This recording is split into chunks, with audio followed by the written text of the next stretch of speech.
नमस्कार। आज मैं एक आपको छोटा सा किस्सा सुनाने वाला हूँ। वो ये कि न्यूज़ में काफ़ी देख रहा हूँ, काफ़ी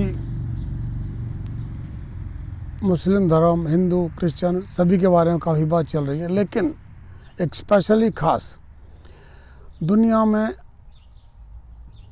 दो ही धर्म हैं बड़े, जिनमें से सभी निकले हैं। पहला है सनातन, दूसरा मज़हब है जूइश यानी यहूदी।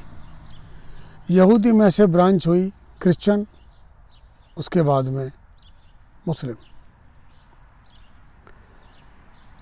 अगर आप ध्यान दें तो जो ईसा मसीह थे उनकी भी डेथ हो गई थी और उनके अपने आदमियों ने मारा था। दूसरी बात, हिंदू धर्म की और कई ब्रांच हैं, यानी शाखाएं हैं उनकी। बौद्ध धर्म, जैन धर्म, सिख धर्म, इनमें किसी भी पैगंबर की डेथ नहीं हुई। उसका ध्यान रखना इस बात का, पहली बात। दूसरी बात, सनातन धर्म 5000 साल से भी पुराना है ये सभ्यता। मुस्लिम धर्म ये धर्म नहीं है, ये मज़हब है। मज़हब पैदा होते हैं, धर्म पैदा नहीं होते, ये अनंत काल से है। इसका मैं छोटा सा एग्जाम्पल दूं। 1438 साल पहले मुस्लिम धर्म की स्थापना हुई, जो मोहम्मद साहब ने की। अब ज़्यादा डिटेल में मैं नहीं जाऊंगा, लेकिन कुरान के मुताबिक ये ज़मीन चपटी है, लेकिन है गोल, रह गोल पर रहे हैं। साइंस मान चुकी है, जो पढ़े लिखे वो भी मानते हैं, लेकिन जो अपने आप को कहते हैं कि हम अल्लाह के बंदे हैं, वो उसको गोल नहीं मानते, वो चपटी ही मानते हैं। खैर चलो, ये दूसरी बात हुई। अभी एक बात का खास ध्यान देना, इस दुनिया में जो भी चीज़ जिसने भी जन्म लिया है उसका मरना तय है, उसका ख़त्म होना तय है। तो यानी कि जूइश धर्म जो पुराना है, क्रिश्चियन धर्म वो भी पैदा हुआ है 2000 साल पहले, मुस्लिम धर्म 1438 साल पहले मज़हब निकल के आया, तो मरना तय है। इसका एग्जाम्पल मिडल ईस्ट में देख लीजिए आप। यमन के अंदर मुस्लिम को मार रहे हैं, इराक के अंदर बहुत मारा काटी हुई, बगदादी था और था, बहुत थे। अब ज़्यादा डिटेल में जाने की जरूरत नहीं है।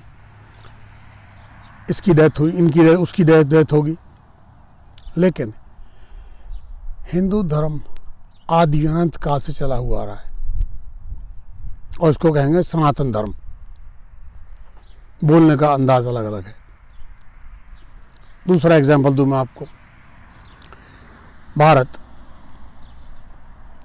भारतवर्ष बहुत बड़ा था, ईरान तक फैला हुआ था, उधर इंडोनेशिया तक फैला हुआ था। धीरे धीरे इसके पीस होते चले गए, आहिस्ता आहिस्ता। 1947 में पाकिस्तान का जन्म हुआ। मैंने पहले बताया था, जिसका जन्म हुआ उसका मरना तय है। तो पाकिस्तान का जन्म हुआ, इसका मरना भी तय है, जल्दी है, जल्दी होगा ये। दूसरी बात, अभी पिछले दिनों में टीवी में देख रहा था कि तबलीगी जमात के बारे में इन्होंने निज़ामुद्दीन के मरकज़ के अंदर, इनको पता था सारी कहानी, सेटअप थी सारी की सारी। अब मैं किसी पॉलिटिकल पार्टी का आदमी का नाम नहीं लूँगा, सबको मालूम था कहाँ क्या चल रहा है, लेकिन इनको बढ़ावा दिया।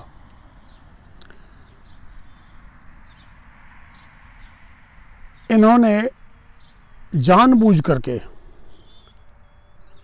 गवर्नमेंट को नहीं बताया, और बताया भी तो दूसरे तरीके से बताया। अब आइए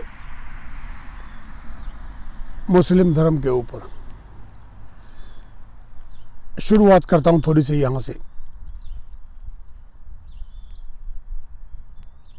करबला के मैदान में पैगंबर के नवासे हजरत इमाम हुसैन को कत्ल करने वाला कौन था? ये तबलीगी जमात वाले थे। यानी कि इन्होंने अपने पैगंबर को फजर की नमाज के बाद, यानी कि सुबह 4 बजे नमाज के बाद करबला के मैदान में कत्ल कर दिया। जो अपने पैगंबर को कत्ल कर सकते हैं, उनका कोई और क्या लगता है? वहाँ पर ना तो कोई आरएसएस थी, ना विश्व हिंदू परिषद थी, ना बजरंग दल था, ना बीजेपी थी। इन तबलीगी जमात वालों को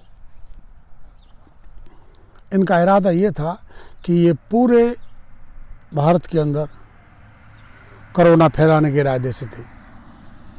कोशिश की, लेकिन गवर्नमेंट की सूझबूझ से बच गए, काफ़ी हद तक कंट्रोल हो गया।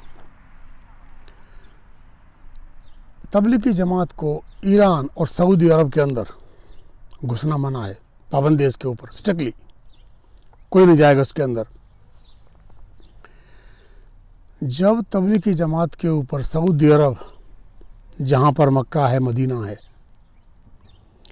वहाँ पर घुसने की परमिशन नहीं है, तो भारत में ये खुले क्यों घूम रहे हैं? पहली बात। दूसरी बात, सऊदी अरब के जो धर्मगुरु हैं मौलाना मोहम्मद अल अरीफी, नाम दोबारा सुन लो, मौलाना मोहम्मद अल अरीफी, उसके मुताबिक वही उनके वंशज हैं मुस्लिम, वही मुस्लिम कहलाने के हकदार हैं। जो कन्वर्टेड हैं दुनिया में जहां भी हैं, धर्म गुरु के मुताबिक, मोहम्मद अल अरीफी के मुताबिक, ये हमारे कुत्ते कहलाने के लायक भी नहीं है। अभी रही बात मौलाना साद की, वो छिप रहा है। अब वो बता रहा है, वो दूसरे बता रहे हैं जो उसके चमचे हैं कि वो छिपा हुआ नहीं है, गवर्नमेंट को मालूम है, उसको मालूम है, ये मालूम है। नहीं, अगर पुलिस को पता होती तो अब तक वो आ गया होता। उसकी टेप आ रही है, वो सब बता रहे हैं, क्या है मालूम नहीं इसका तो पक्का कन्फर्म, क्योंकि मैं यहाँ अमेरिका में हूँ, मैं तो जो न्यूज़ में देखता हूँ और नेट पर तलाश करता हूँ उसी से पता लगता है। कुछ मेरे आदमी अभी भी हैं, फ्रेंड्स वगैरह दोस्त हैं। मैंने भारत सरकार की नौकरी करी है, गवर्नमेंट ऑफ इंडिया की, भारतीय सेना के अंदर, लेकिन वो पीछे की बात है, छोड़ो। थोड़े बहुत आज भी लिंक हैं, वो बने हुए हैं, वहाँ जाता हूँ, फ़ोन पर बात होती हैं, वीडियो चैट होती है, तब पता लग जाता कहाँ क्या चल रहा है। दूसरी बात, मौलाना साद को इंसान कहना इंसानियत की बहुत बड़ी बेइज्जती है। अगर मैं इसको जानवर भी बोलूँ ना, तो ये जानवरों की भी बेइज्जती होगी। अच्छा जी, तबलीगी जमात वाले जो छिप गए हैं, उनकी वजह से सारा कोरोना फैला पूरे इंडिया के अंदर। उनको पकड़ करके सुअर फार्म में बंद कर दो, वहाँ सही रहेंगे ये, बाहर से ताला लगा दो। अच्छा, मैं आपको एक बात पूछता हूँ, ये मुस्लिमों के लिए क्वेश्चन है। मुसलमान का मतलब समझते हो? इसका मतलब है मुसल्लत ईमान। जिसका ईमान मुसल्लत है वो असली मुसलमान है। यानी कि अगर आप नमाज पढ़ रहे हैं, नमाज पढ़ते वक्त आपके दिमाग में कोई और दूसरी बात आ जाती है, तो कुरान के मुताबिक वो आपकी नमाज कबूल नहीं होगी। इसको कहते हैं मुसलमान। सारे मुसलमान खराब नहीं हैं, 5 या 10% खराब हैं, लेकिन जो 90-95% हैं वो इनको कुछ नहीं बोलते, वो भी उतने ही गुनहगार हैं। क्योंकि गुनाह करना और गुनाह को करते हुए देखना और नहीं टोकना, वो भी इतना बड़ा ही गुनाह है। अभी आपको मैं 2 एग्जाम्पल दे रहा हूँ। ये जो इस्लाम है ना, ये 2 हैं, एक अल्लाह का इस्लाम है, एक मुल्ला का इस्लाम है। तो ये जो फैला हुआ है ना, ये मुल्ला का इस्लाम ज़्यादा है। एक 2 मुल्ले हैं हैदराबाद के, उन्होंने पूरे हिंदुस्तान के मुसलमानों को ठेका ले रखा है। वो ये समझते हैं कि हमारा ठेका है सबके ऊपर।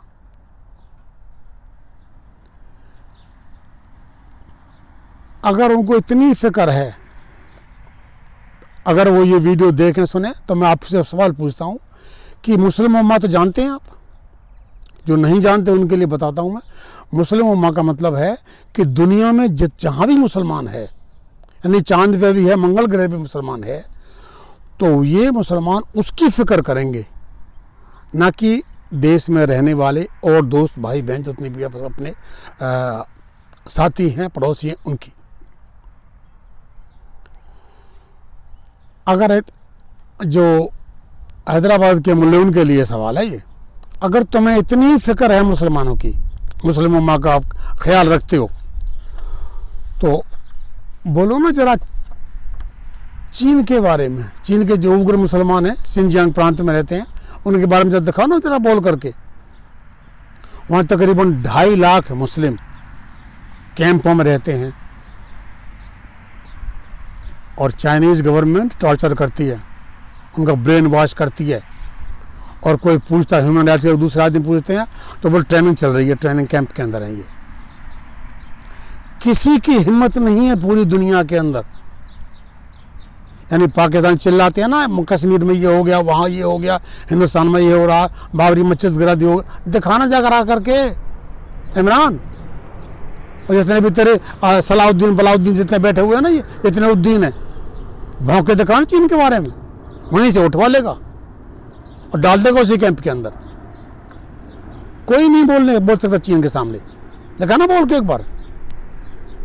ये जितने तेरे ओवैसी है ना, दिखा बोल करके चीन के बारे में एक बार, एक शब्द बोल के दिखा दे, दिखा बोल के, यहाँ से उठवा करके डाल देगा जेल के अंदर, उधर ही, वो कैंप के अंदर ही। वहाँ से ना जिंदा रह पाओगे ना मर पाओगे। सबसे अभी जल्दी ही यूनिफॉर्म सिविल कोड आने वाला है, चिंता मत करो, ये आएगा पक्का, 100% आएगा ये। दूसरी बात, पॉपुलेशन कंट्रोल, जनसंख्या कानून भी आने वाला है। अब ये मैंने एक न्यूज़ में पढ़ी थी, कहते हैं कि ये तो अल्लाह की देन है। अच्छी बात है, अल्लाह की देन है, अल्लाह देगा तो अल्लाह से खाना मांगो, फिर गवर्नमेंट से क्यों मांगते हो? 4 बीवियाँ, 40 बच्चे, टैक्स दुनिया पे कर रही है तुम्हारा, क्यों पे करेंगे टैक्स भाई?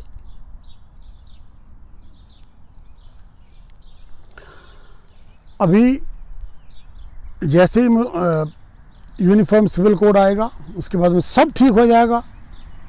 जहाँ तक पॉसिबिलिटी रहेगी, ये है एक देश एक कानून, यहाँ कोई शरिया नहीं चलेगा, ना कुछ और चलेगा दूसरा।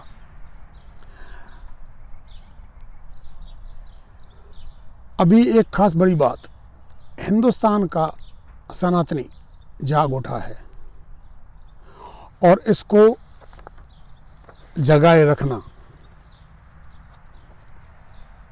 जागते रहना चाहिए, इसको सोने मत देना, क्योंकि 1000 साल के बाद में सनातनी जागा है। मेरी आपसे रिक्वेस्ट है, जितने भी हैं जातियों में बट के मत रहो। कांग्रेस ने तुम्हें बहुत बांट लिया जाति के ऊपर, ये शूद्र है, ये बनिया है, ये फलाना है, ये पंडित है, ये दूसरी कास्ट है, ये एसटी है, एसटी है, इसमें बट के मत रहो। तुमने शायद देखा होगा कि जितने भी मुस्लिम शासक आए हैं, उन्होंने कितना क्रूर व्यवहार किया, उन्होंने ये नहीं देखा था कि ये फलानी कास्ट का, ये इस कास्ट का है, उस कास्ट का है, सबको रगड़ा एक तरीके से। तो जातियों में बट के मत रहो। मेरी तो ये प्रार्थना है कि सभी सनातनी हिंदू एक हो जाओ, सभी सनातन। दूसरे जितने भी कन्वर्टेड है ना, ये भी मुसलमान नहीं है, ये भी हिंदू ही हैं। अभी ओवैसी के दादा का नाम पता है आपको क्या? तुलसीराम। तो ये कहां से मुस्लिम हो गया? ये तो हिंदू है, लेकिन ठेका ले रखा है इसने तो सारे मुसलमानों का। एक बात और खास हुई है, इनकी वजह से ये हिंदू उम्मा बन गया अभी, यानी पूरे हिंदू जाग गया है दुनिया में जहां भी है। मैं 30 साल से तकरीबन यहां पर हूं, लेकिन अमेरिकी सिटीजन हूं, भारतीय सिटीजन भी हूं। 2-3 राइट नहीं है मेरे पास, यानी वोट डालने का और दूसरा इलेक्टिंग ऑफिशियल का बनने होने का, गस्टेड अफसर का, ज़मीन खरीदने का ये अधिकार नहीं है मेरे पास। लेकिन सारे अधिकार हैं मेरे पास बाकी हिंदुस्तान के। तो मेरे पास एक किस्म से डुअल सिटीजनशिप है, यूएस की भी है और इंडिया की भी है। इतना साल होते हुए, 30 साल से ज़्यादा रहते हुए बाहर हो गया, फिर भी दिल है हिंदुस्तानी। देश सेवा का जज्बा आज भी मेरे दिल और दिमाग के अंदर मौजूद है। एक छोटी छोटी चलते चलते एक बात और रहेगी, मेरी याद आई मेरे को अभी। कुरान शरीफ में एक सूरह निसा है, एक जैसे अपने दुआ होते हैं ना, उसमें क्या नाम है, रामायण में और उसमें चौपाई होती हैं, इस तरीके से उसमें होते हैं सूरह निसा में लिखा है कि अल्लाह मियाँ ने लिखा है कि मैंने तुम्हें दुनिया की हर चीज़ दी है, खाने के लिए, मौज मस्ती के लिए, हर तरीके से। तुम मेरे बनाए हुए असूल पर चलना। अगर तुम मेरे बनाए हुए असूल पर नहीं चलोगे तो मैं इस ज़मीन पर ऐसे आदमी भेजूंगा जो तुम्हें मेरे रास्ते पर ले आएंगे। लेकिन अल्लाह मियाँ ने ये नहीं कहा था उसकी दाढ़ी होगी, मूछ होगी, कुर्ता ऊपर हो, पजामा ऊपर होगा, कुर्ता नीचे होगा, नहीं। उन्होंने भेज दिया मोदी के रूप में, वो तुम्हारा ही काम कर रहा है सीधा पैरा सारा। अभी तो बेटा सिटीजनशिप देने वाला लिया है, कानून आया है, अभी तो लेने वाला भी आएगा। देखना तमाशा अभी क्या होगा। और ओवैसी साहब, अभी आपको मेरे को बात एक बात चलते चलते एक बात याद और आ गई। पता चीन में क्या होता है मुसलमानों के साथ में? दाढ़ी आधी, पजामा नीचे, रोज़ा आधे दिन का, नमाज के बाद चटाई थाने में जमा होगी और जब नमाज पढ़ने होगी चटाई को लेकर के वहाँ से आओगे आप। ये है चीन के मुसलमानों की कहानी। ठीक है ना? अच्छा जी, अगर आपको अच्छी लगी है वीडियो तो जितना हो सके इसको फैलाओ, बताओ। जो मैंने पहले भी एग्जांपल दिया था आपको, 1000 साल के बाद में हिंदू जागा है, सनातनी जागा है। इसको सोने मत देना। सरकारें आएंगी जाएंगी, लेकिन अपना वोट वहां देना जिससे भारत मजबूत हो। मैं किसी पॉलिटिकल पार्टी का आदमी नहीं हूं, ना ही मैं किसी गवर्नमेंट के लिए काम करता हूं। काम किया था, छोड़ दिया। चलिए जी, ओके, नमस्कार, जय हिंद, वंदे मातरम, जय भारत।